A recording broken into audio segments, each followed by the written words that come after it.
గవర్నమెంట్కు 2019-20లో వచ్చిన కరోనా లాగా ఇప్పుడు మళ్ళీ కరోనా మొదలైంది. కరోనాలో మేము అంగన్వాడీ కార్యకర్తలము ఏమి చేసినాము, ఎట్లా చేసినాము, కుటుంబాలకు మా రేషన్ పంపిణీ చేసి జీతాలు మా కట్ చేసినా కూడా ప్రాణాలు అరిచేతుల్లో పెట్టుకొని అన్ని కుటుంబాలకు సర్వీస్ చేసినాము. అది కూడా గుర్తులేదు ఈ ప్రభుత్వానికి. ఇప్పుడు మంత్రులు సజ్జల బొత్స గారు ఇప్పుడు ఎస్మా ప్రయోగం చేసినాము అంటున్నారు. మేము ఎస్మా ప్రయోగం చేయడానికి మేము చట్టరీత్యా ప్రభుత్వ ఉద్యోగులమా లేక కార్మికులమా? మాకు ముందు అది తేలాలి.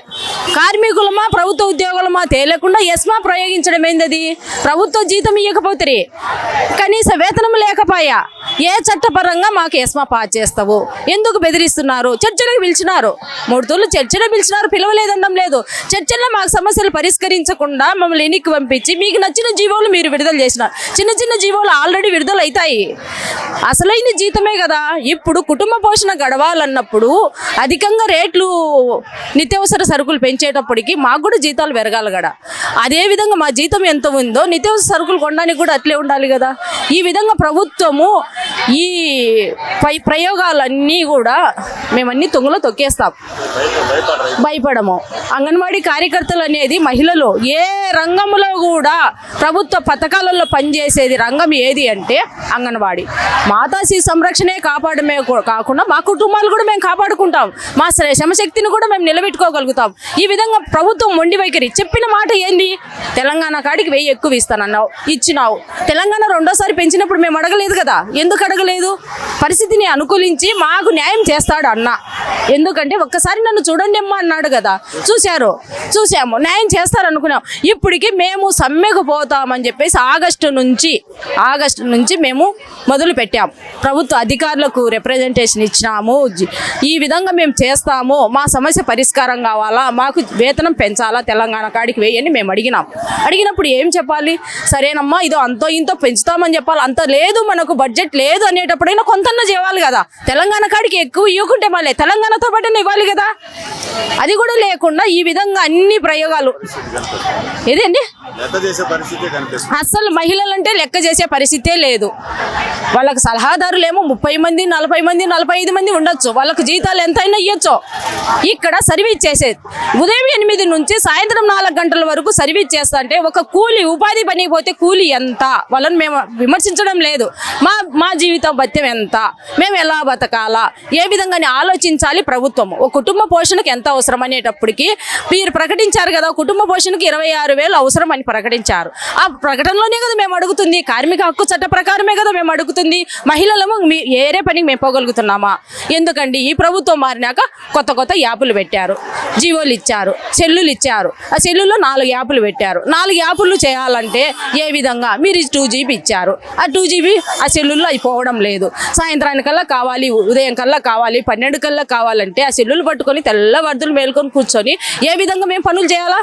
పుట్టిన బిడ్డకు బరువులు వేయాలా, ఎత్తులు కొలవాలా, ఎత్తులు కొలిసి బరువులు వేసినప్పుడు మళ్ళీ దానికి ఫోటోలు తీయాలా, క్యాప్చర్ తీయాలా.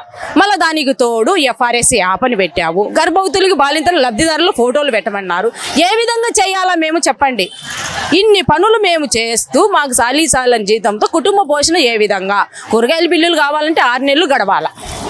6 నెలల వరకు అధిక ధరలు పెరిగిపోయాయి. 1 కిలో టమాటాలు కొనాలంటే 100 రూపాయలు పెట్టి కొన్నాము. ఉల్లిపాయలు కొనాలంటే 60 రూపాయలు 70 రూపాయలు పెట్టి కొన్నాము. కొన్ని కూడా మేము అంగన్వాడీ కేంద్రాలు ఏమన్నా కొనసాగించకుండా పోయినామా? కొనసాగిస్తూనే వచ్చినాము. అప్పులు చేసో సప్పులు చేసో మీ ఇచ్చిన నెల 2 నెలలు 3 నెలలకు జీతాలు కూడా వేయన గడిచిన రోజులు ఉన్నాయి. ఆ విధంగా కూడా మేము గడుపుకుంటూ వచ్చాం. ఒక దొంగలాగా, ఒక దోపిడీదారులాగా. అక్కడికి వచ్చినాక అమ్మ ఈయన వస్తాడు, ఫుడ్ కమిషనర్ అని చైర్మన్ కమిషనర్ అని పెట్టుకొని వస్తాడు పుత్తా విజయ ప్రతాప్ రెడ్డి గారు. అమ్మ గుడ్డు సైజ్ చిన్నది అంటాడు. అప్పుడు మేము గుడ్లు అక్కడ మేము పెట్టి మా కోళ్ళ ఫారాల నుంచి తెచ్చినామా? మీరు నియమించిన కాంట్రాక్టర్లే కదా తీసుకొచ్చింది. మీరు నియమించిన కాంట్రాక్టర్లే తీసుకొచ్చినారు. అట్లాంటప్పుడు గుడ్డు చిన్నదమ్మా, ముద్దర వేయలేదమ్మా, అది వేయలేదమ్మా అని అడుగుతారు. మేమేం చేయాలా? మేము అన్నీ ఒక్కొక్కటి తూకం వేయలేం కదా. ఒక ట్రే వేస్తాము, ఒకటి 500 ఉంటుంది. మిగతా కింద అన్ని ట్రేలన్నీ వేయాలంటే ఆ ట్రేలలో తూకాలు వేయడానికి కూడా మాకు అక్కడ ఉన్న పరికరాలు కూడా సరిగా పనిచేయడం. అండర్ వెయిట్ స్కేళ్ళు ఇవన్నీ స్టార్టర్ స్కేళ్ళు ఇవన్నీ సరిలేదు. చెల్లెళ్ళు అంటున్నారు కదా, మరి మీరు అక్కలో చెల్లెళ్ళు కాదండి. అక్కలు చెల్లెళ్ళు అయితే కనపస్తాం కదండి. అక్కడున్న మంత్రులు ఏం చెప్తున్నారు, మీ సమస్య మా వరకే ఉంది, మా నలుగురు మంత్రుల వరకే ఉంది, సీఎం గారికి దగ్గరికి పోలేదు అంటున్నారు. సీఎం దగ్గరికి పోకపోతే ఇన్ని రోజుల నుంచి జరుగుతుంటే మరి ఏం జరుగుతుందో తెలుసుకోవాల్సిన బాధ్యత సీఎం గారికి లేదా చెప్పండి, అడుగుతున్నాను. సీఎంకు దగ్గరికి పోయినప్పుడు తెలుసుకోవాల్సిన బాధ్యత ఉందా లేదా? ఇంట్లో సమస్య భర్తకు తెలియదని భార్య అన్నప్పుడు పిల్లలకు సమస్య వచ్చినప్పుడు ఏ విధంగా ఉంటారు? అదే విధంగా పరిపాలన చేసేటప్పుడు సీఎం గారు ఏ మూల ఏం జరుగుతుంది, ఎక్కడ ఏం జరుగుతుంది అనే తెలుసుకోవాల్సిన బాధ్యత ఉందా లేదా? మహిళా శిశు సంక్షేమ శాఖ మంత్రి ఉషశ్రీ చరణ్ గారు ఆడవారే కదా, ఆమె కూడా ఆడవాళ్ళు ఎంత కష్టపడుతున్నారు. ఒక్క నెల రోజులు మా జీతం తీసుకొని ఒక్కరిని చేయమను, పిల్లలు బరువులు వేయమనండి, పిల్లలకు PP1 PP2 పిల్లల చదువు చెప్పమనండి. ఒక్క నెల రోజులు వంట వండి 5 గ్రాముల ఆయిల్, 15 గ్రాములు కందిపప్పు, 75 గ్రాములు బియ్యంతో చేయమని చెప్పండి. ఒక సెంటర్లో ఎంతమంది వస్తున్నారు? నెల రోజులు ఒక మనిషి మిగిలించుకుంటే 2 కేజీల 225 గ్రాములు మిగలవు. అట్లాంటి ఎంతమంది మిగిలించుకొని మీరు తింటున్నారనే మాట మాట్లాడతారు. ఒక అధికారి వచ్చి ఒక వాలంటరీ సచివాలయ ఉద్యోగులు విఆర్ఓ MDO ఇంతమంది అంగన్వాడీ టీచర్ల సెంటర్లకు చున్నీకి వస్తారు. దొంగలమా మేము? ఈ విధంగా చేస్తున్నప్పుడు ఎన్ని అధిగమించుకొని మేము పనులు చేస్తున్నాం, చేయడం లేదు. ఈరోజు 26 రోజులు అయింది మేము రోడ్డు ఎక్కి. 26 రోజుల నుంచి సీఎం గారికి తెలియడం లేదా? నా అక్క నా చెల్లెమ్మలు అని చెప్పేసి ముద్దు పెట్టి ఎదురు నురిమి మీ హామీని నేను నెరవేరుస్తా, తెలంగాణ కాడికి వేయిస్తా, మీకు ఏమీ లేదు, మీ ఇంటికి పెద్ద కొడుకు అయి ఉంటా అని మీరు ఆ రోజు చెప్పినారు. ఈరోజు ఏమైంది? మాట తప్పనన్నారు, మడమ తిప్పనన్నారు. ఇప్పుడు మాట తప్పినారా, మడమ తిప్పినారా? అది మీరే ప్రశ్నించుకోవాలి. చంద్రబాబు నాయుడిని ఆ రోజు నడి రోడ్డు మీద మీరు మాట్లాడారు. 2 నెలలు 3 నెలలు అవుతున్నా జీతాలు వేయకుంటే నా అక్కా చెల్లెమ్మలు ఏ విధంగా బతుకుతారని అడిగినారు. ఈ రోజు మీ ప్రభుత్వంలో, ఇప్పుడు మన ప్రభుత్వంలో మన అక్కా చెల్లెమ్మలు ఏ విధంగా బతుకుతారు? ఆ క్వశ్చన్ మనమే వేసుకోవాలి కదా. ఏ విధంగాని ఇలాంటి ప్రభుత్వంలో మహిళలు వ్యతిరేకించమంటే వ్యతిరేకించరా? మళ్ళీ మీకు రాజకీయ నాయకులు అండగా ఉన్నారా అని అడుగుతున్నారు. ఇప్పుడు అండ వస్తారు, ఆ రోజు మీరు అండ రాలేదా? టీడీపీ ప్రభుత్వంలో మాకు జీతాలు రాలేదని మిమ్మల్ని అడిగినప్పుడు మీరు అండ వచ్చారు, ఇప్పుడు వాళ్ళు కూడా అండ వస్తారు. ఎవరైనా చదును చూసుకొని అదును చూసుకొని పైరు పెడతారు, చదును చూసుకొని హామీలు ఇస్తారు.